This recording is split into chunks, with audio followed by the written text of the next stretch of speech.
Let me ask you something. What happens when the world's reserve currency, backed by nothing but faith and military might, starts losing that faith? We're not talking about a theory anymore. We're talking about $15.2 trillion in international transactions that are actively shifting away from the US dollar right now, in 2024 and 2025. Countries representing 45% of global GDP are building payment systems that deliberately bypass the dollar. Central banks are dumping US treasuries at the fastest rate since World War II. And Russia, the country that was supposed to be isolated and crushed by sanctions, is actually positioning itself as a potential alternative financial center. I'm not a doomsday preacher. I'm just looking at the data. And the data is screaming something that most people aren't prepared to hear.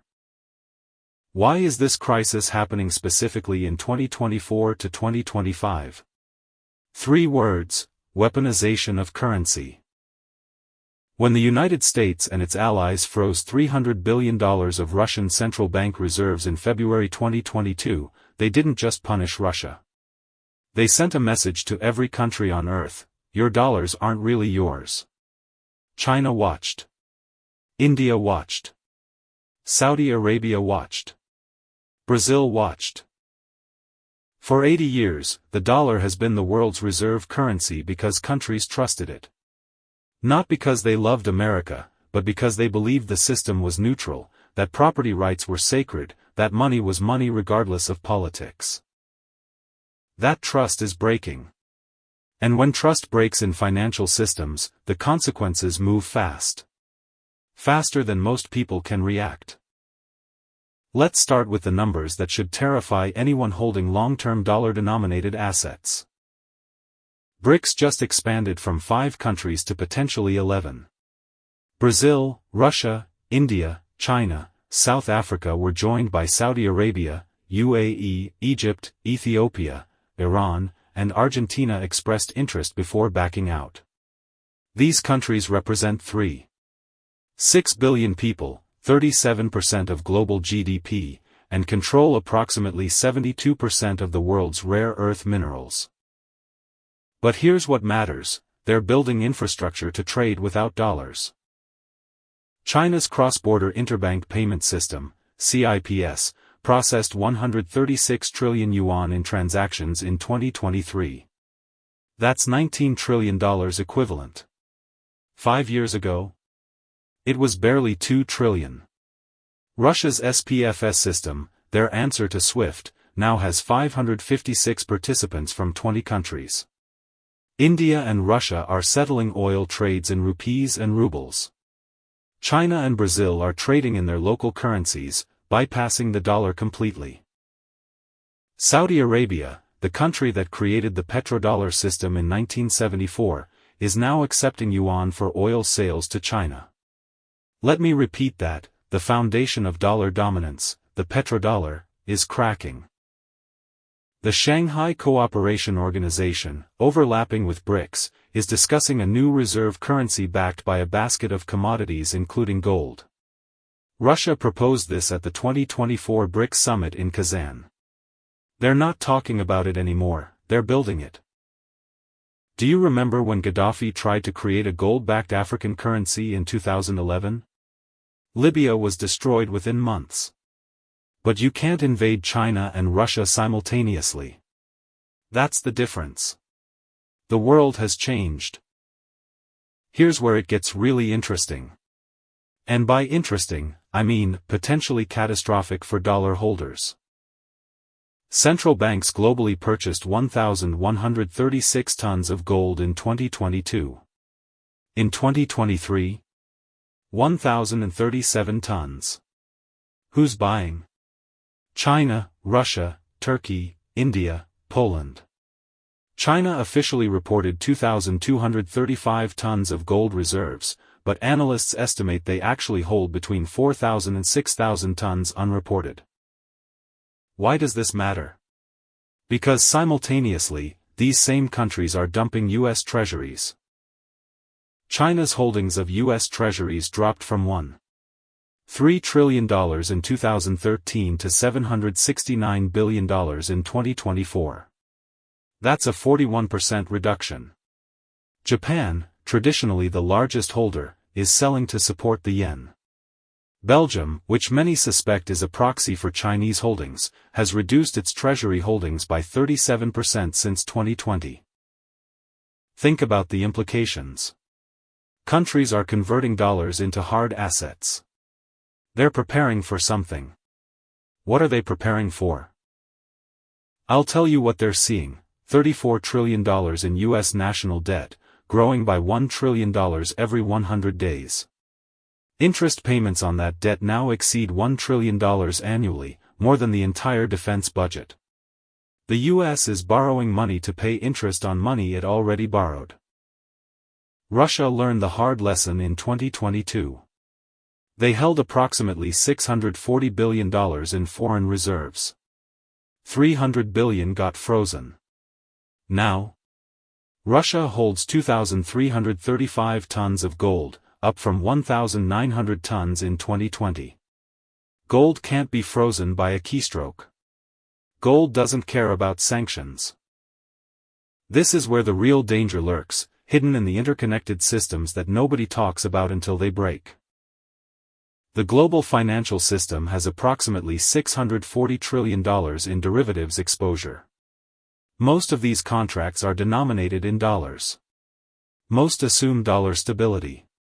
Most assume dollar accessibility. What happens when 40% of global trade starts settling in alternative currencies? What happens to interest rate swaps? Currency hedges? Commodity futures? All of these instruments are calibrated based on dollar dominance. Let me give you a concrete example. European banks hold approximately $12 trillion in dollar-denominated assets and liabilities. If dollar liquidity suddenly dries up because countries are preferring yuan or rupees, these banks face instant funding crises. They need dollars to meet obligations, but dollars are becoming harder to obtain outside the U.S. banking system. The Federal Reserve can print dollars for U.S. banks. But foreign banks? That requires swap lines. And swap lines are political. During the 2008 crisis, the Fed opened unlimited swap lines to keep the system liquid. Will they do that in a crisis partially caused by deliberate de-dollarization by countries the U.S. considers adversaries? Look at what happened in March 2023 when Silicon Valley Bank collapsed. The Fed, Treasury, and FDIC created a backdoor bailout within 72 hours. Now imagine a similar crisis, but it's triggered by countries deliberately moving away from the dollar. The political will to bail out foreign banks using dollars might not be there. Russia is building alternative clearing systems. China is building alternative payment rails. They're creating parallel financial infrastructure specifically designed to survive if they're cut off from dollar systems.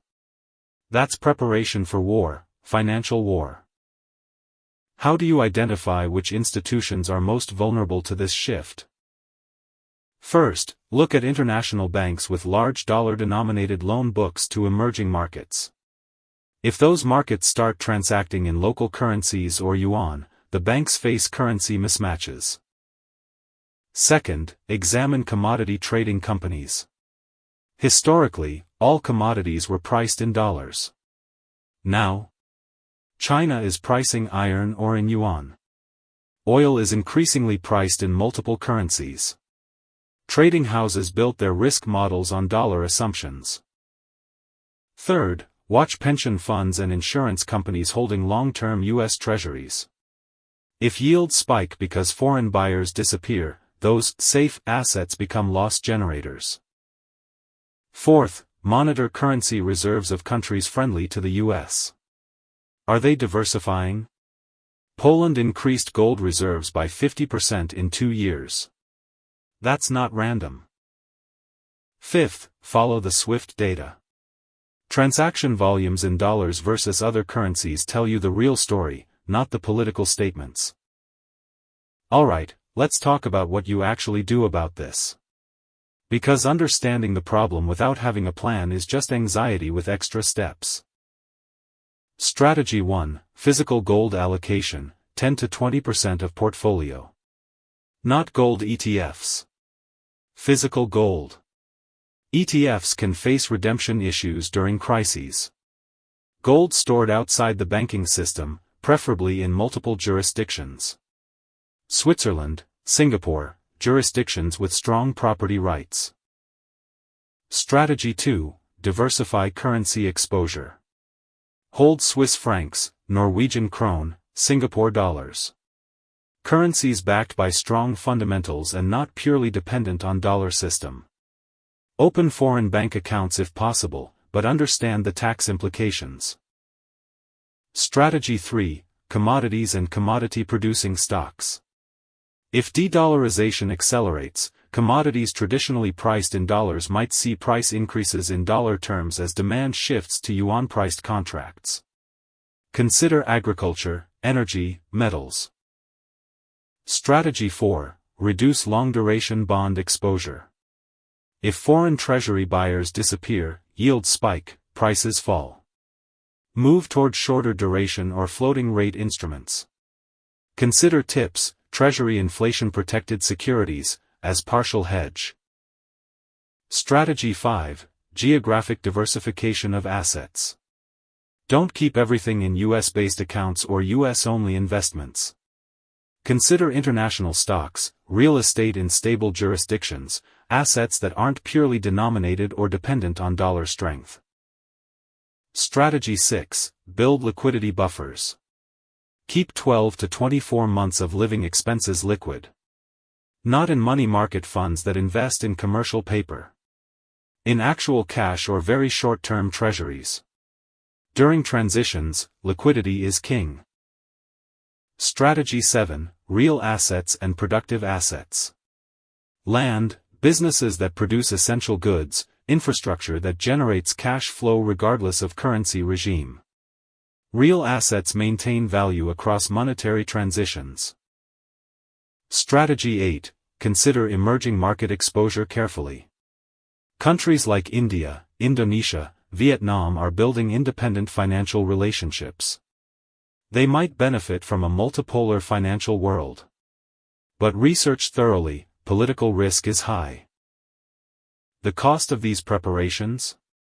Maybe 5 to 10% portfolio drag if I'm completely wrong. The cost of being unprepared if I'm right? Potentially catastrophic wealth destruction. Let me walk you through how this likely unfolds, based on historical precedents. Phase 1, Initial Break, 3 to 6 months. A major announcement triggers recognition. Maybe China and Saudi Arabia announce all oil sales will be in yuan. Maybe a G20 summit where BRICS nations formally launch a gold-backed trade currency. Maybe a US debt ceiling crisis where foreign buyers simply don't show up. Initial market reaction is panic. Dollar surges as leveraged positions unwind, everyone needs dollars to close positions. Then rapid decline as the fundamental reality sets in. US stock market drops 20 to 30% in weeks. Treasury yields spike. Gold surges past $3,000 per ounce. The Federal Reserve's response? Emergency rate cuts, quantitative easing, swap lines to allies. But the tools that worked in 2008 and 2020 don't work the same way when the crisis is fundamentally about dollar rejection, not dollar shortage.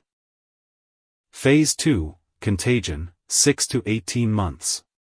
Financial institutions start failing. Not the too-big-to-fail banks initially, they get backstopped. But mid-tier banks with international exposure, insurance companies with long-duration treasury portfolios, pension funds facing massive underfunding as asset values collapse. Countries choose sides. Some stick with the dollar system, others accelerate their move to alternatives.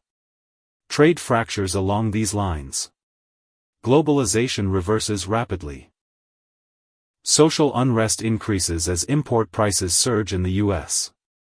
Americans haven't experienced true currency devaluation in living memory. When it happens, it's shocking. Inflation that makes 2021 to 2023 look tame. Phase 3, Political Response and New Equilibrium, 18 months to 5 years. Governments take increasingly desperate measures. Capital controls. Forced repatriation of overseas assets.